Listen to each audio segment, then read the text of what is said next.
mana te tapu. Ai ai o mātua te kore. Rawa ka whai ari koreko. Kua tau te mana motu haki o ngā tua Māori. Te roto i a hau. Koi, ko koe, ko tau. Ko tau, ko kote, ko tātou. Hoki, hoki. Ki wata, wata tau. Hoki. Ki ngare me ngā tua.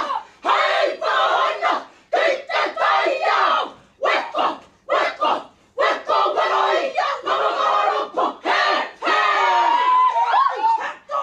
Awaira, he.